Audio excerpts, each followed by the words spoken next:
Knuckles is now streaming on Paramount Plus and follows the Echidna on Earth as he tries to find a warrior to train as his protege. So infamously on the channel, I've not been the biggest fan of the Sonic Universe movies done by Paramount. I liked the first one well enough, the second one wasn't really my cup of tea, but it introduced Tails and Knuckles. And of the pair, Knuckles definitely stood out to me more. So knowing that we were going to get a new TV show on Paramount Plus focused on Knuckles, once again voiced by Idris Elba, I couldn't help but be curious, and the trailers actually won me over. I was looking forward to seeing Knuckles after watching the trailer. It looked like a fun time. And the best part about the Knuckles TV show is, thankfully, Knuckles. Knuckles is a great character here. He's got great remarks. He's got great comedic beats. He's the fish out of water story that provides some humorous scenarios. And when Knuckles was on screen, he was a fun character.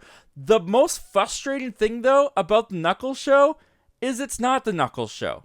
It's about this character, Wade. And if you're like me, you totally forgot that Wade was even in the movies. He's a deputy sheriff that we see pop up every once in a while in the movies. He is the central focus of this show. The show is about his journey, about his problems, and Knuckles just kind of along for the ride. And it's not that the actor of Wade is doing a bad job in this show, but Wade as a character, you can kind of feel that this is a character that's supposed to be like the sidekick comedic relief character, and they've put him in the spotlight. And what's worse about that is they've put him in the spotlight over Knuckles. Because Knuckles, while he is throughout the show, it's not like Knuckles isn't here at all. He's here. He's just standing behind Wade. He's just standing next to Wade. They'll cut to a solo CGI shot of him making a remark or a comment about what Wade is doing. But other than that, Knuckles doesn't really contribute much else to this show. And it's kind of baffling in that way when you watch the show, because as the show progresses, in the first episode, Knuckles is there quite a bit. You even get some Sonic, you get some Tails. Going into the second episode,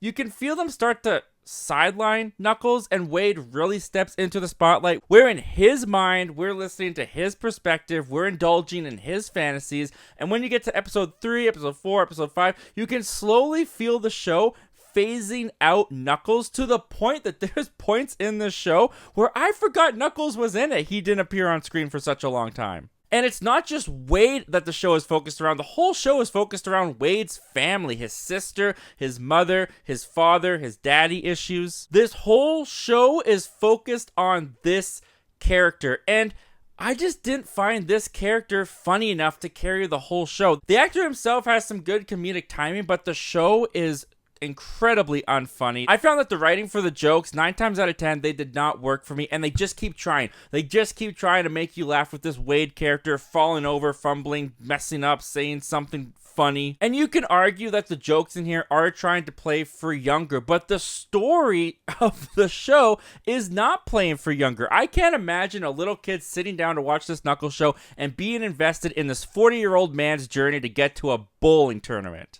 And that's another thing, too, about this story. The story here, I didn't find the story compelling at all. Knuckles is trying to help Wade get to a bowling tournament so he can become champion of the bowling league. This show really felt like, to me, it was pitched as a short to be put on the Blu-ray of Knuckles going around to various creatures, dogs, cats, squirrels, whatever, trying to find the Earth's greatest warrior to train up. And slowly that snowballed into, well, what if it was Wade? And then it snowballed into, well, what if Wade was trying to get to a bowling tournament and Knuckles helped him? And then that slowly snowballed into this 3-hour miniseries that we have playing on Paramount Plus. Then we also got Team Rocket over here, the villains in this show, which the villains in the show are some of the most stereotypical stock photo villains I've ever seen in a show. It's all about money. They have no connection to Wade. They have no connection to Knuckles. There's no actual relational conflict here. They just want to sell Knuckles for money, so they're trying to capture Knuckles.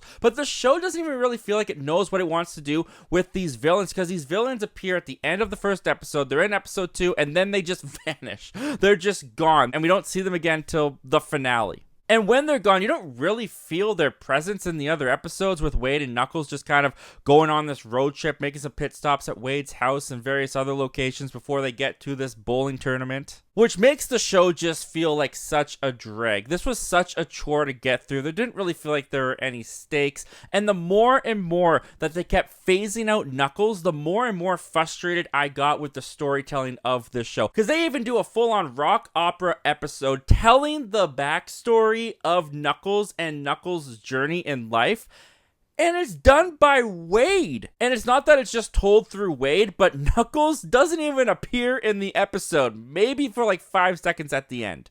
And look, like I mentioned before, I'm not a big Sonic fan, especially of these movies, but Knuckles looked like it could have been a turning point for me to get invested in this universe and its characters and to dive deeper into it, but I just felt like they completely dropped the bowling ball on this one. I found it incredibly unfunny. I found it incredibly annoying how much Knuckles was sidelined. I didn't find many of the characters very interesting. If anything, I found them more irritating than not. And I just found the story to be really sloppy and messy and all over the place. There's characters that are introduced that don't really feel like they really have much of a purpose in the show. There's some bounty hunter character that's introduced at the start. He kind of comes into play later on in the show, but his whole involvement just felt so stupid to me and worthless, and he could have just cut it out and gotten rid of it. The villains weren't compelling or interesting, and I don't even think the premise of this show would be enough to entertain the 10-year-old audience that it's probably aiming itself towards. The hardcore Sonic fans, I don't know, maybe you'll find Easter eggs and stuff in here that you like, but coming from me as the general audience who's trying to get into this Sonic universe that Paramount's doing, this was a huge fumble. This is my least favorite thing that they've put out thus far. I am not recommending that you check out Knuckles. I think it's 3 hours of your life you'll never get back. Anyway, guys, those are all my thoughts and opinions on the Knuckles series. What did you guys think of the Knuckles series? Did you get invested in the Wade's family drama?